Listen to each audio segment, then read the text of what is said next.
हरिराम। आज आपल्या या गावामध्ये अयोध्येवरून आलेल्या कलशाची शोभायात्रा आपण सर्व मंडळींनी पार पाडली।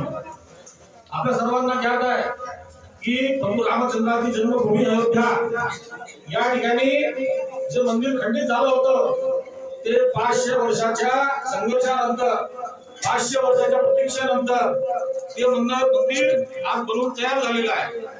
आणि प्रभू रामचंद्राच्या मूर्तीची प्राणप्रतिष्ठापना येणाऱ्या 22 जानेवारीला अयोध्या नगरीमध्ये होणार आहे। त्या सोहळ्याचं प्रत्यक्ष डोळ्यांनी पाहण्याचं भाग्य हे आपल्या सर्वांना लाभणार आहे। कारण 500 वर्ष अनेक पिढ्या याच्यामध्ये खपल्या, अनेक लोकांनी बलिदान केलं, परंतु तरीही त्यांना तो दिवस तो क्षण पाहायला मिळाला नाही। तो क्षण आजच्या पिढीला आपण ज्या जीवित आहोत हयात आहोत त्यांना पाहायला मिळणार आहे। प्रभू रामचंद्र 14 वर्षाच्या वनवासामध्ये गेले होते। त्यानंतर प्रभू रामचंद्र जेव्हा अयोध्येला परतले तेव्हा सर्व अयोध्यावासियांनी दिवाळी साजरी केली। त्यानंतर आपण प्रत्येक हिंदू समुदायाचा एक एक पैसा त्या ठिकाणी मंदिराच्या बांधकामाकरता लागला पाहिजे याच्याकरता आपण सुरुवात केली। सर्व हिंदू समुदायाकडून प्रत्येक घरी जाऊन आपण 1 रुपया 2 रुपया 10 रुपये 100 रुपये कोटी रुपये आपण जो ज्याची जशी क्षमता आहे त्या क्षमतेने आपण गोळा केले आणि नंतर त्या पैशातून त्या ठिकाणी मंदिर निर्माणाचं काम सुरू झालं। प्रत्येक हिंदूच्या घरी आपण गेलो, प्रत्येकाने आपलं धन त्या ठिकाणी दिलं आणि या आपल्या सर्वांच्या परिश्रमाने आपल्या सर्वांच्या धनाने त्या ठिकाणी मंदिर उभं झालेलं आहे। आणि आता ते ज्या मंदिर आहे त्या मंदिराचा शिलान्यास सुद्धा आपल्या डोळ्याने आपण पाहणार आहोत। मित्रहो, विषय असा आहे तर त्याच्याकरता ही अक्षिदा आपल्याला आलेली आहे। हे अक्षिदा म्हणजे निमंत्रण आहे, त्या ट्रस्टनी पाठवलं आहे, आपल्या सर्वांना पाठवलं आहे। अक्षिदा आपल्याला घरोघरी पोहोचवायची आहे। अक्षिदा प्रत्येक घरी गेले पाहिजे याच्याकरता आपल्याला योजना करायची आहे। ह्या अक्षिदा प्रत्येक गावात जातील, त्या ठिकाणी आपले कार्यकर्ते टीम बनवतील आणि टीम बनवून प्रत्येक घरापर्यंत अक्षिदा कशा पोहोचतील याचं पूर्ण नियोजन करतील। सर्व लोकांनी करायचं आहे, कार्यकर्ते म्हणजे सर्व लोक, जेवढे लोक जुळतील जास्त सगळ्या लोकांनी जुळायचं आहे आणि प्रत्येकाच्या घरी या अक्षिदा पोहोचवायच्या आहे। कारण ह्या अक्षिदा अयोध्येवरून आल्या आहेत, तिथं पूजा करून आलेल्या अक्षिदा आहे।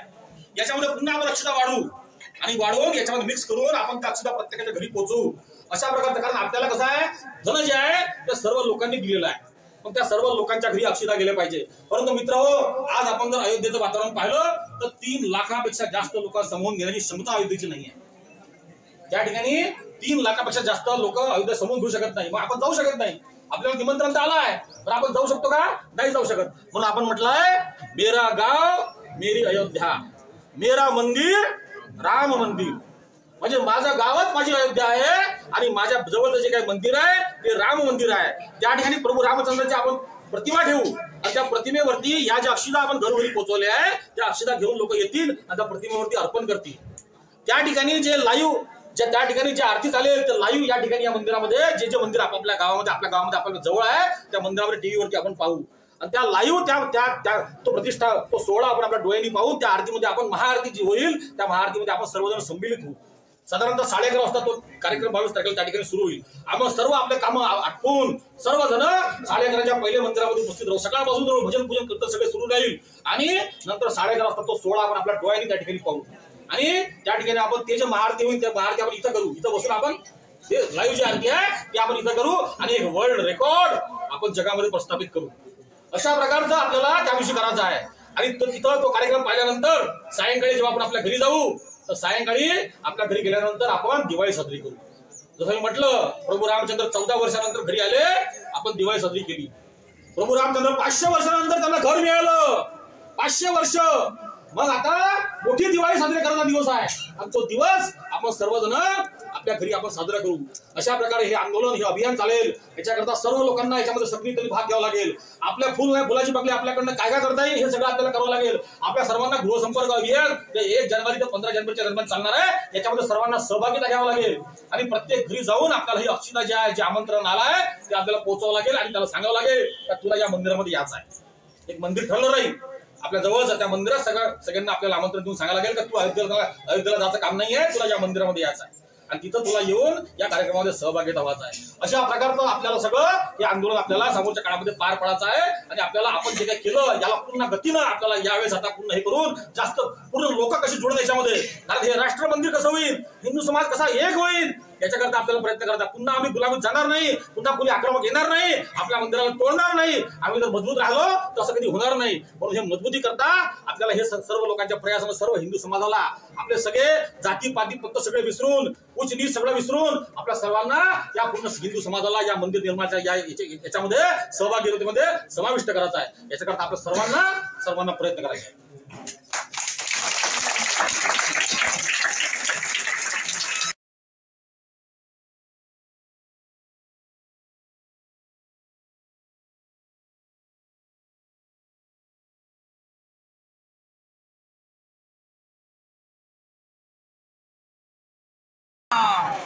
आज आपल्या गावामध्ये अयोध्येवरून आलेल्या कलशाची शोभायात्रा आपण सर्व मंडळींनी पार पाडली. आपल्या सर्वांना ज्ञात आहे की प्रभू रामचंद्राची जन्मभूमी अयोध्या या ठिकाणी जे मंदिर खंडित झालं होतं ते 500 वर्षाच्या संघर्षानंतर, 500 वर्षाच्या प्रतीक्षेनंतर ते मंदिर आज बनवून तयार झालेलं आहे. आणि प्रभू रामचंद्राच्या मूर्तीची प्राणप्रतिष्ठापना येणाऱ्या 22 जानेवारीला अयोध्या नगरीमध्ये होणार आहे. त्या सोहळ्याचं प्रत्यक्ष डोळ्यांनी पाहण्याचं भाग्य हे आपल्या सर्वांना लाभणार आहे. कारण 500 वर्ष अनेक पिढ्या याच्यामध्ये खपल्या, अनेक लोकांनी बलिदान केलं, परंतु तरीही त्यांना तो दिवस, तो क्षण पाहायला मिळाला नाही. तो क्षण आजच्या पिढीला आपण ज्या जीवित आहोत, हयात आहोत, त्यांना पाहायला मिळणार आहे. प्रभू रामचंद्र 14 वर्षाच्या वनवासामध्ये गेले होते.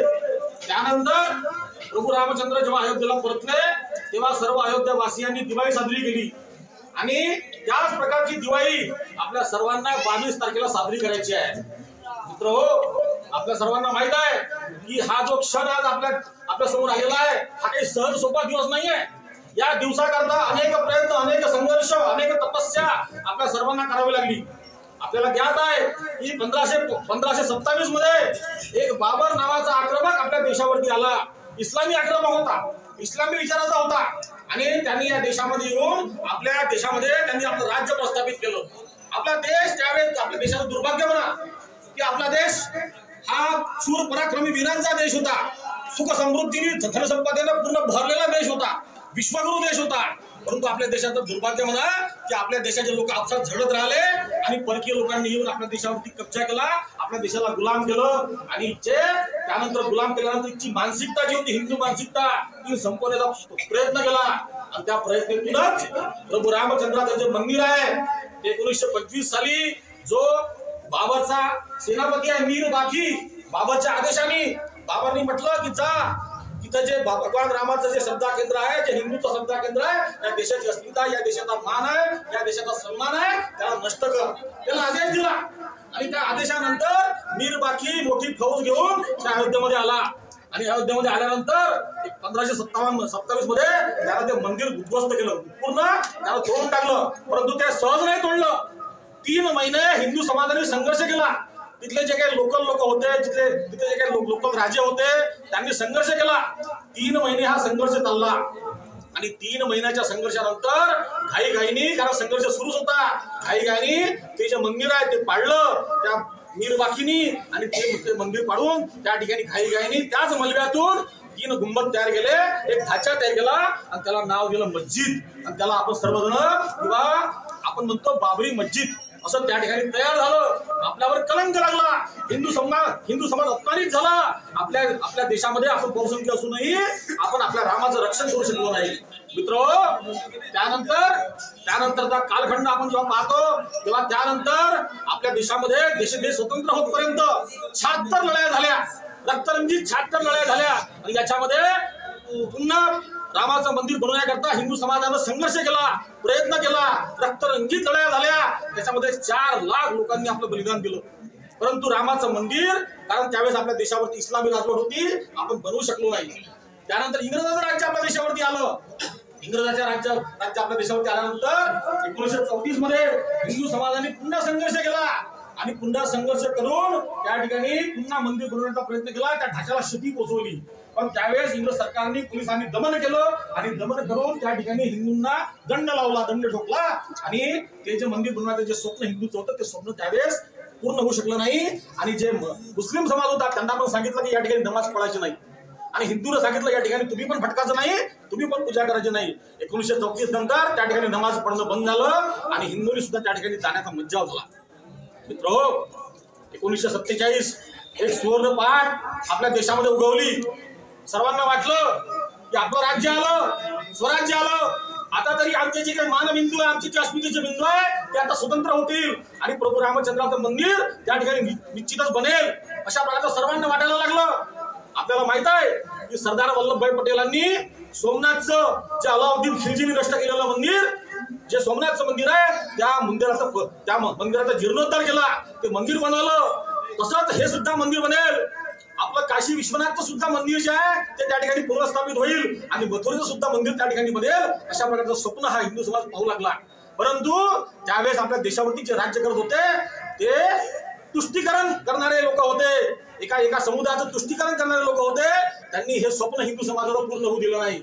1949 मध्ये जेव्हा त्या ठिकाणी रामाच्या मूर्ती प्रकट झाल्या, त्या मंदिरामध्ये त्या ढाच्यामध्ये रामाच्या मूर्ती प्रकट झाल्या आणि त्यानंतर ही वार्ता पूर्ण आजूबाजूच्या परिसरामध्ये अयोध्येमध्ये पसरली. आणि पसरल्यानंतर त्या ठिकाणी सर्व अयोध्येचा हिंदू समाज भजन पूजन कीर्तन करण्याकरता सर्व एकत्र झाला. आणि तो एकत्र झाल्यानंतर त्या ठिकाणी मोठ्या प्रमाणामध्ये आरती महाआरती भजन पूजन कीर्तन सगळं सुरू झालं. पंडित जवाहरलाल नेहरूला ही वार्ता कळली आणि पंडित जवाहरलाल नेहरूने म्हटलं की त्या ज्या मूर्ती त्या ठिकाणी निर्माण ज्या काही प्रकट झाल्या, ज्या काही आहे त्यांना तुम्ही हटवा आणि जे जे जे पहिल्या स्थिती होती त्या स्थिती कायम करा, असा आदेश पंडित नेहरूने दिला. परंतु मित्रहो, तिथचा जो कलेक्टर होता त्यांनी पंडितजींना सांगितलं, तिचे जे काही यंत्रणा आहे त्यांना सांगितलं की जर असं जर केलं तर या ठिकाणी नरसंहार होईल आणि नरसंहार हे मी करू शकत नाही. तुम्हाला जर इथून मूर्त्या हटवायच्याच आहे तर दुसऱ्या कलेक्टरला अपॉइंट करा, पण मी या मूर्ती हटवणार नाही, दुसऱ्या कलेक्टरला अपॉइंट करा आणि त्याच्याकडनं तुम्ही हटवा. त्यानंतर पंडित नेहरूंना चुकतं घ्यावं लागलं आणि त्या ठिकाणी मूर्त्या कायम राहिल्या. त्यानंतर त्या ठिकाणी त्या कलेक्टरनी ताला लावला तिथे आणि सांगितलं की इथे फक्त सकाळ संध्याकाळ पुजारी जाईल आणि अन्य वेळेस हे मंदिर पूर्णपणे बंद राहील. आणि प्रभू रामचंद्राचा बंदिस्त केला. 1949 पासून त्या ठिकाणी प्रभू रामचंद्र बंदिस्त होती. त्यानंतर 1950 मध्ये आपल्या ज्या भक्त लोक आहेत त्यांनी कोर्टामध्ये धाव घेतली आणि त्यांनी त्या ठिकाणी न्याय मागण्याकरता आमच्या रामाचं मंदिरचा ताला उघडण्याकरता अर्जी लावली की आम्हाला पूजा करायची, अर्चा करायची, त्याकरता या ठिकाणी आम्हाला परमिशन द्या. 19 नंतर मुस्लिम समाजाने सुद्धा आपली अर्जी लावली आणि त्यांनी म्हटलं की आम्हाला इथं नमाज पढायचा आहे, आम्हाला परमिशन द्या. मग हा झगडा सगळा सुरू झाला. आपल्या देशामध्ये प्रभू रामचंद्राचं जन्मस्थान अयोध्येमध्ये आहे हे आपल्या सर्व पुराणामध्ये सगळ्या ठिकाणी नमूद आहे. आपल्याला कोणीही काही पुरावा द्यायची गरज नाही आहे. तिथे बाबरी मस्जिद बनू शकत नाही कारण ते प्रभू रामचंद्राचं जन्मस्थान आहे, जग जाहीर आहे. पण हे असताना सुद्धा आपण त्या ठिकाणी प्रभू रामचंद्राचं मंदिर बनवू शकत नव्हतो. अत्यंत दुःखदायक अशी घटना आपल्या सगळ्यांच्या समोर होती. मित्रहो, त्यानंतर बघ आता करायचं काय? हिंदू समाज तर न्यायालयीन लढाई लढून राहिला, परंतु सरकारला न्यायालयीन लढाई म्हणजे काय आपल्याला माहित आहे. जेव्हा जमिनीचे वाद न्यायालयात जाते तर ते वर्षानुवर्ष 100 वर्ष 200 वर्ष होऊन जाते तरी ते वाद फेटत नाही. एक याची तारीख वर तारीख सगळं सुरू राहते. हे सगळं सुरू होतं, परंतु तो आपल्या हिंदू समाजाला जो न्याय मिळायचा तो न्याय काही मिळत नव्हता. मग आता करायचं काय? हातात हात धरून बसून चालणार तर नाही. मग काय केलं पाहिजे? 1980 मध्ये राष्ट्रीय स्वयंसेवक संघाची प्रतिनिधी सभा झाली आणि त्या प्रतिनिधी सभेमध्ये प्रभू रामचंद्राचं मंदिर बनवण्याकरता एक मोठं आंदोलन आम्ही या देशामध्ये उभं करू अशा प्रकारची त्या ठिकाणी नियोजन झालं. अशा प्रकारे त्या ठिकाणी घोषणा झाली. आणि त्यानंतर 1984 मध्ये विश्व हिंदू परिषदनी धर्मसंसद बोलावली आणि ते धर्मसंसद बोलावून त्या ठिकाणी सर्व जेवढे पूर्ण भारत देशाचे संत महंत आहे ते सर्व त्या धर्म परिषदेमध्ये एकत्र झाले आणि त्यांनी त्या ठिकाणी घोषणा केली की आम्ही मंदिर बनवूनच आमचं आंदोलन थांबवणार. आम्ही पूर्ण भारतामध्ये जनजागृती करणार, लोकांमध्ये प्रभू रामचंद्राविषयी भक्ती प्राण फुंकणार आणि प्रभू रामचंद्राचं जे मंदिर आहे, जो कलंक आपल्यावर लागलाय तो आम्ही मिटवणारच. अशा प्रकारची घोषणा गर्जना त्यावेळेस सर्व संत महंतांनी 1984 मध्ये त्या धर्मसंसदेमध्ये केली. आणि राम जना जानकी रथयात्रा अशा प्रकारच्या रथयात्रेचं आयोजन पूर्ण देशामध्ये झालं. गावागावामध्ये शहरामध्ये रामजन्मभूमी रथयात्रा निघाली. त्या यात्रेला उत्स्फूर्त प्रतिसाद सर्व हिंदू समाजाकडून मिळायला लागला. सरकारवरती प्रेशर आलं आणि सरकारवरती प्रेशर आल्यानंतर 1986 मध्ये तो ताला उघडण्यात आला. प्रभू रामचंद्र जे बंदिस्त होते तो ताला उघडण्यात आला आणि त्या ठिकाणी पुन्हा रामाची पूजा अर्चना सुरू झाली. मित्र प्रभू रामचंद्राचं मंदिर पण तो ढाच्या त्या ठिकाणी काय होता. प्रभू रामचंद्राचं मंदिर हे बनवायचं होतं. पूजा अर्चना सुरू झाली की ताला उघडला होता. मग आता त्या ठिकाणी प्रभू रामचंद्राचं मंदिर बनवायचं आहे. त्याच्याकरता काय केलं पाहिजे तर त्याच्याकरता नंतर पुन्हा विश्व हिंदू परिषदेने ठरवलं की शिलापूजनाचे कार्यक्रम. आपल्याला माहित आहे आपल्या गावामध्ये सुद्धा जेव्हा आपण 1990चा कालखंड जेव्हा आपण पाहतो तेव्हा 1989 मध्ये आपल्या गावात चित्तूरगडाच्या त्या सभागृहामध्ये शिला आली होती आणि आपल्या सर्व लोकांनी शिलापूजन केलं होतं. आपल्या सर्वांना माहित आहे. तर त्याच वेळेस 1989 मध्ये शिलापूजनाचा कार्यक्रम विश्व हिंदू परिषदेने जाहीर केला. मित्रांनो त्याच वेळेस 1989 मध्ये भारतीय जनता पक्षाने सुद्धा या आंदोलनामध्ये उडी घेतली आणि उडी घेऊन त्या ठिकाणी लालकृष्ण अडवाणींनी घोषणा केली की मी रथयात्रा काढी आणि त्यानंतर त्यांनी रथयात्रा सुद्धा काढली. मित्रांनो 1989 मध्ये जे शिलापूजन झालं ते शिलापूजन प्रत्येक गावामध्ये एक वीट त्या विटेचं पूजन प्रत्येक त्या गावामध्ये सर्व हिंदू समुदायाने केलं. 2,75,000 शिलांचं पूजन पूर्ण भारतभर झालं.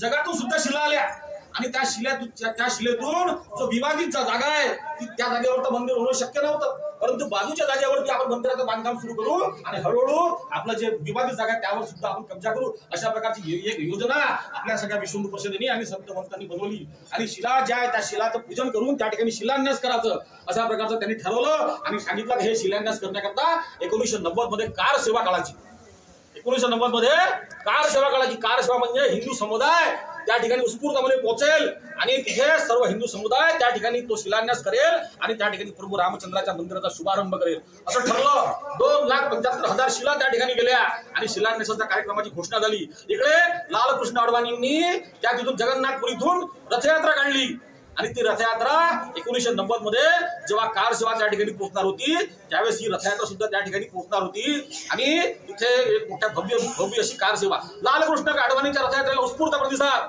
पूर्ण जनमानस जागृत करण्याचं काम त्यावेळेस लालकृष्ण अडवाणींनी केलं. उत्स्फूर्त प्रतिसाद पूर्ण भारतामध्ये मिळायला लागला. बिहारमध्ये लालू प्रसाद यादवांनी ती रथयात्रा थांबवली. मित्र त्यानंतर मग 1990 मध्ये कार सेवा सर्व गावागावातून त्या ठिकाणी कार सेवा एकत्र करण्याकरता सगळी तयारी सुरू झाली. त्यावेळेस उत्तर प्रदेशामध्ये ज्या ठिकाणी अयोध्या आहे तो उत्तर प्रदेश आहे. त्या उत्तर प्रदेशामध्ये मुलायम सिंगाचं राज्य होतं. हा मुलायम सिंग हा इस्लाम धार्जिणा होता. मुसलमानांच्या वोटावर निवडून येणे हे त्याचं काम होतं. मुस्लिम आणि यादव समीकरण अशा प्रकारचं समीकरण आणि त्याच्या आधारावरती निवडून यायचं आणि आपली राज्य स्थापन करायची अशी त्याची मानसिकता होती. त्या मुलायम सिंगनी घोषणा केली. त्यांनी म्हटलं की असे कसे कार सेवक येते मी पण पाहतो. परिंदा भी यहाँ पर नहीं मार सकता अशा प्रकारचं त्यांनी घोषणा केली गर्जना केली. मग अशा वेळेस त्यानं त्या अयोध्येला छावणीमध्ये पूर्ण रूपांतरित केलं आणि 200 किलोमीटर पर्यंत पूर्ण बॅरिकेड लावले. 200 किलोमीटरच्या अंतरापासून त्या मंदिरापासून 200 किलोमीटर 200 किलोमीटर कोणीही अंदर घुसणार नाही अशा प्रकारची सगळी यंत्रणा त्यानं त्या ठिकाणी उभी केली. जे रोड्स होते ते सर्व ब्लॉक केले. रेल्वे गाड्याचा कोणी अंदर येणार नाही अशी पूर्ण यंत्रणा लावली आणि त्या अयोध्येला छावणीमध्ये रूपांतरित केलं. मग आता हिंदू समाजाचा संकल्प होता की प्रभू रामचंद्राचं मंदिर बनवायचंच शिलान्यास करायचाच. मग आता काय करायचं तर मग त्याच्याकरता सर्व हिंदू समाजांनी मित्र अशा परिस्थितीमध्ये नदीमधून पोहून लोक त्या अयोध्येपर्यंत पोहोचण्याचा प्रयत्न केला. कोणी जंगलातून गेले, कोणी आपल्यावर लाठीचार्ज सहन केला आणि कसे लपून छप्पा लोकांच्या घरी शरण घेत लाखोच्या संख्येने हिंदू समाज अशा सगळ्या स्थितीमध्ये सुद्धा पोलीस यंत्रणा मिलिटरी यंत्रणा सगळी लागून असताना सुद्धा परिंदावी पर नाही मारता अशी घोषणा झालेली असताना सुद्धा आपल्या जीवाची पर्वा न करता हिंदू समाज 1990 मध्ये लाखोच्या संख्येनं अयोध्येमध्ये पोहोचला आणि सगळीकडे आश्चर्य झालं. हे कसं काय झालं, कसं काय हिंदू समाज पोहोचला. मग मुलायम सिंग पुन्हा चिडला जवळला. आता काय केलं पाहिजे. त्यावेळेस हिंदू समाज हा कुणाचंही ऐकण्याच्या स्थितीमध्ये नव्हता. पोलीस लोक मज्जा करत होते परंतु पोलीसच्या कंट्रोलच्या बाहेर कारण लाखो संख्येने हिंदू समाज होता. तो सर्व हिंदू समाज ते जो ढाचा आहे त्या ढाच्यावरती पोहोचला आणि त्या ठिकाणी भगवा फडकवला आणि अशा प्रकारे कार सेवा यशस्वी झाली आणि मुलायम सिंग हा मुलायम सिंग हरला. मुलायम सिंग जे स्वप्न पाहिलं होतं ते त्याचं स्वप्न मिट्या चूर झालं. मग त्यानंतर तो चौताळला आणि चौताळून त्यांना आदेश दिला की गोळी चालवा. मुलायम सिंगांनी आदेश दिला, गोळी चालली. सरकारी आकडे सांगतात की 15-20 लोक मेले, परंतु प्रत्यक्ष आकडे जेव्हा पाहिले तर हजारो लोक त्या ठिकाणी मृत्युमुखी पडले. या ठिकाणी सरयू नदीचं रक्त पाणी जे आहे ते लाल झालं, रक्ताची नदी वाहत होती. अशा प्रकारचं चित्र आपण सर्व आपल्या डोळ्यांनी पाहिलं. आपण तिथं नाही गेलो, परंतु आपण एक कॅसेट जे आहे ते कॅसेट नंतर आपल्या लोकांनी त्या ठिकाणी चित्रफित तयार केली आणि ते सर्व भारतामध्ये दाखवली. त्यात आपण पाहत होतो की त्या ठिकाणी हजारो लोकांचे मुडदे असे त्यांना मुद्द्यांना पकडू ऑटोमध्ये मेटाडोमध्ये टाकायचे आणि मेटाडोमध्ये टाकून ट्रकामध्ये टाकून त्यांना एका ठिकाणी सामूहिक दहन. त्याच्या नातेवाईकाला माहित नाही, कोणाला माहित नाही, मीडियाला माहित नाही. आणि अशा प्रकारे पूर्ण लपवण्याचं कारस्थान मुलायम सिंगांनी केलं. लाखो लोकांचं बलिदान मुस्लिम लोकांना खुश करण्याकरता मुलायम सिंगांनी त्या ठिकाणी हिंदू समाजाचं केलं. आणि त्यानंतर अशा स्थितीमध्ये मित्र त्यावेळेची घटना आहे. त्यावेळेस तिथे बंगालवरून 2 लोक कोठारी बंधू, आई बापांना दोनच, एकाचं वय 20 वर्ष, एकाचं वय 22 वर्ष, ते त्या अयोध्यामध्ये कारसेवेमध्ये गेले. आणि जो भगवा फडकवला होता त्या भगवा फडकवण्यामध्ये त्यांनी पुढाकार घेतला आणि त्यांनी त्या ठिकाणी भगवा फडकवला. मग त्यांचा फोटो त्या ठिकाणी आला, पेपरमध्ये फोटो आला की या ठिकाणी भगवा फडकवला. मग मुलायम सिंगांना राग होताच. त्यांनी पोलिसांना सांगितलं का हे जे लोक यांना तुम्ही पकडा आणि यांना संपवा. मग त्यानंतर कोठारी बंधूंना पोलिसांनी शोधलं आणि शोधून त्यांना जवळून गोळ्या झाडल्या. कोठारी बंधूंनी बलिदान दिलं या मंदिराकरता आणि हा पूर्ण जनाक्रोश पूर्ण भारतामध्ये तरुणाईमध्ये पसरला आणि एक संकल्प पुन्हा उभा झाला की आता काही हो, मंदिर बनल्याशिवाय राहणार नाही अशा प्रकारचा सगळा संकल्प हिंदू समाजामध्ये निर्माण झाला.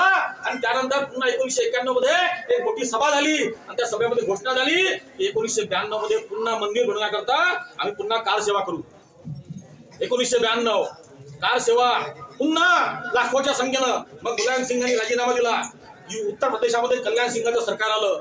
भारतीय जनता पक्षाला बहुमत मिळालं आणि त्या ठिकाणी कल्याण सिंग सत्तेवरती स्थापन झाले. कल्याण सिंगांनी सांगितलं मी एकही गोळी चालवणार नाही. कोर्टाला आपण सांगितलं की इथे आम्ही कायदेशीर करणार नाही. कोर्टाने परमिशन दिली कारसेवा करण्याची आणि त्या ठिकाणी अखंड लाखोच्या संख्येनं पुन्हा हिंदू समाज आहे दुप्पट संख्येनं 1990 पेक्षा पुन्हा दुप्पट संख्येनं त्या ठिकाणी एकत्र झाला. आणि त्या ठिकाणी असा लाखोचा पूर्ण जनसमुदाय त्या ठिकाणी एकत्र झाला. आणि त्या ठिकाणी त्या मंचावरनं अशोक सिंघल सांगत होते, उमा भारती सांगत होती, लालकृष्ण अडवाणी सांगत होते की आपल्याला कायद्याचं उल्लंघन करायचं नाही आहे, कायदेशीर मार्गाने आपल्याला हे आंदोलन यशस्वी करायचं आहे. कोणी तो जो ढाचा आहे त्या ढाच्याला क्षती पोहोचवणार नाही. परंतु मित्र आपण म्हटलं होतं कोटि कोटि हिंदू जन का हम ज्वार उठाकर मानेंगे, सौगंध राम की खाते हैं, हम मंदिर वही बनाएंगे, हम मंदिर भव्य बनाएंगे. मित्र त्यावेळेस हिंदू समाजाचा जो ज्वार उठला त्या ज्वारला कोणीच थांबू शकलं नाही. अशोक सिंघल थांबू शकले नाही, अडवाणी थांबू शकले नाही, वाजपेयी थांबू शकले नाही, उमा भारती थांबू शकली नाही. तो ज्वार आपल्यासोबत कुदळ पावळट सब्बल सगळं घेऊन गेला होता. त्या ठिकाणी खमिले घेऊन गेला होता. आणि ते सगळे लोक त्या मंदिरावरती तुटून पडले, त्या मस्जिदवरती ढाच्यावरती तुटून पडले, सकाळी तुटून पडले आणि दुपारी 12 वाजतापर्यंत पूर्ण मंदिर तो जो ढाचा होता तो पूर्ण जमीन दोस्त केला. कलंक जो हिंदू समाजावर लागला होता तो कलंक 6 डिसेंबर 1992 मध्ये मिटला. 5 वाजतापर्यंत सायंकाळी पूर्ण भुईसपाट ती जमीन पूर्ण मलबा तिथून हटून टाकला. जो कलंक 1527 मध्ये लागला होता तो हिंदू समाजाने आपल्या पराक्रमाने आपल्या शौर्याने त्या ठिकाणी मिटवला आणि त्या ठिकाणी पूर्ण तो जो ढाचा तो ढाचा तोडला. आणि कलंक जो होता मंदिर वही बनाएंगे ही प्रतिज्ञा पूर्ण झाली. 7 तारखेला त्या ठिकाणी मंदिर तयार झालं. 7 डिसेंबरला एका टेंट मध्ये पेंडाल मध्ये त्या ठिकाणी प्रभू रामचंद्राच्या मूर्तीची प्राणप्रतिष्ठापना झाली. 7 तारखेला मंदिर बनलं. पण आपलं होतं मंदिर भव्य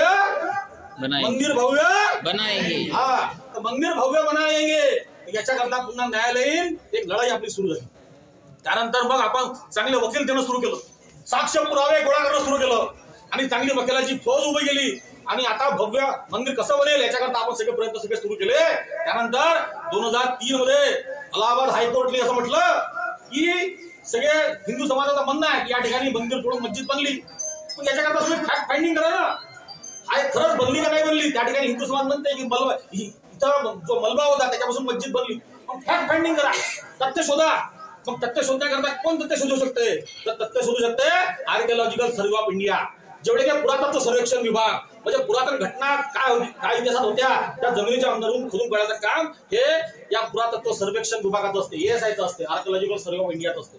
याच्याकडे हा सगळा विषय गेला. आणि त्यानंतर मग आर्किओलॉजिकल सर्व्हे ऑफ इंडियानी त्या ठिकाणी रडार यंत्रणेमार्फत पूर्ण फोटो काढले आणि त्यांना सापडलं की या ठिकाणी त्या पूर्ण मंदिराचे अवशेष आहे. मग या अवशेषाचं उत्खनन झालं पाहिजे. तर उत्खनन हे हिंदू पक्ष आणि मुस्लिम पक्ष दोघांच्या उपस्थितीमध्ये त्या आर्किओलॉजिकल सर्व्हे ऑफ इंडियाचे जे प्रमुख होते ते होते के मोहम्मद. हे सुद्धा मुस्लिम होते. यांच्या उपस्थितीमध्ये यांच्या सगळ्या नेतृत्वामध्ये त्या ठिकाणी उत्खनन झालं आणि त्या ठिकाणी भग्न शिलालेख सापडले, त्या ठिकाणी मूर्ती सापडल्या. जेवढे काही मंदिराचे पूर्ण अवशेष होते, रामाचं मंदिर त्या ठिकाणी होतं, त्याच्या पूर्ण पुरावे त्या तिथं जमिनीच्या खाली सापडले. मग हे आता सिद्ध झालं. हे आता न्यायाने कोर्टाने आपल्याला माहितीच होतं ते मंदिर आहे म्हणून, आपल्याकडे सिद्धच होतं, पण कोर्टाला सिद्ध करून दाखवायचं होतं. तर ASIने ते सिद्ध करून दाखवलं की या ठिकाणी पहिले मंदिरच होतं. तशा प्रकारचा अहवाल त्या ठिकाणी कोर्टात दिला आणि कोर्टाने मग 2010 मध्ये निर्णय दिला की ज्या ठिकाणी प्रभू रामचंद्र विराजमान आहे ती जागा रामचंद्रांनाच द्यायची. दुसरी बाजूची जागा एक निर्मोही आखाड्याला द्यायची. त्याच्या बाजूची जागा या ठिकाणी काही काळ नमाज सुद्धा पडण्यात आला होता. त्याच्या दूरच्या बाहेरची जागा हे मुस्लिम समाजाला द्यायची. मग आपण मुस्लिम समुदायाला म्हटलं तुमचं म्हणणं होतं का जेव्हा कोर्ट म्हणेल की या ठिकाणी खरंच मंदिर पडून मस्जिद बनली होती तेव्हा आम्ही हे सर्व जागा मंदिराकरता देऊ.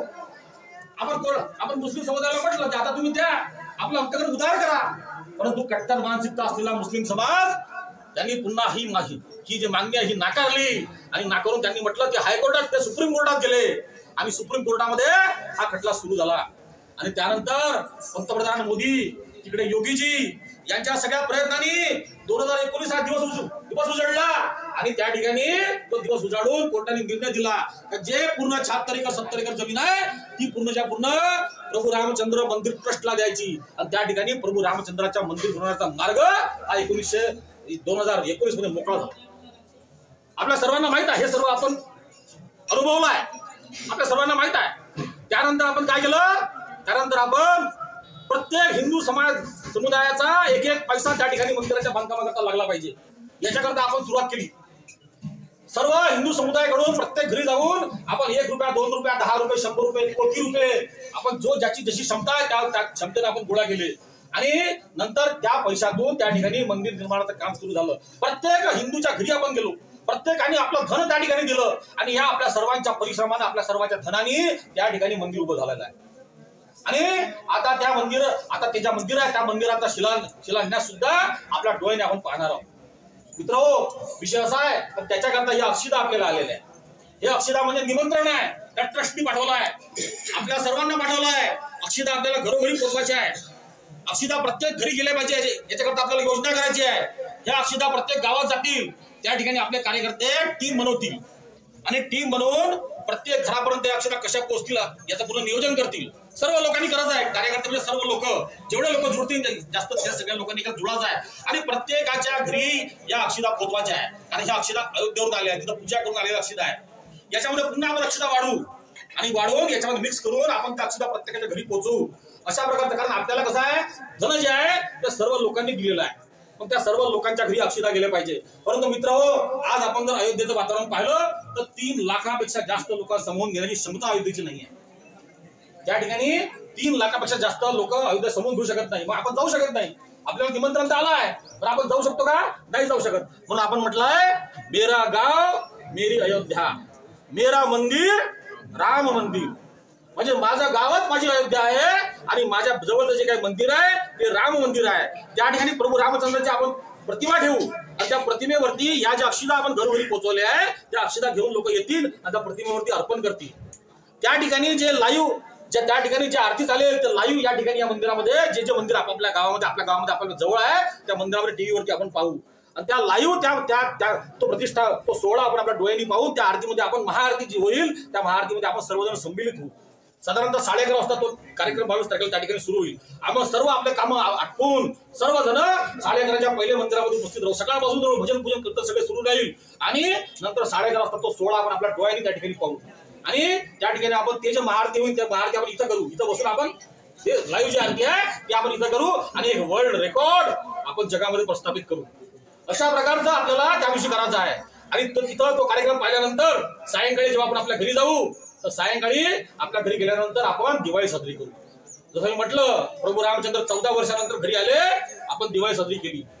प्रभू रामचंद्र 500 वर्षानंतर त्यांना घर मिळालं, 500 वर्ष.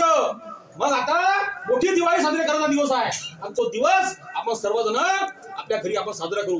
अशा प्रकारे हे आंदोलन, हे अभियान चालेल. याच्याकरता सर्व लोकांना याच्यामध्ये सगळीकडे भाग घ्यावा लागेल. आपल्या फुलाची बागली आपल्याकडनं काय काय करता येईल हे सगळं आपल्याला करावं लागेल. आपल्या सर्वांना गृहसंपर्क अभियान 1 जानेवारी ते 15 जानेवारीच्या दरम्यान चालणार आहे. याच्यामध्ये सर्वांना सहभागिता घ्यावा लागेल आणि प्रत्येक घरी जाऊन आपल्याला ही अक्षता जे आहे, जे आमंत्रण आलं आहे ते आपल्याला पोहोचावं लागेल आणि त्याला सांगावं लागेल की तुला या मंदिरामध्ये यायचं आहे.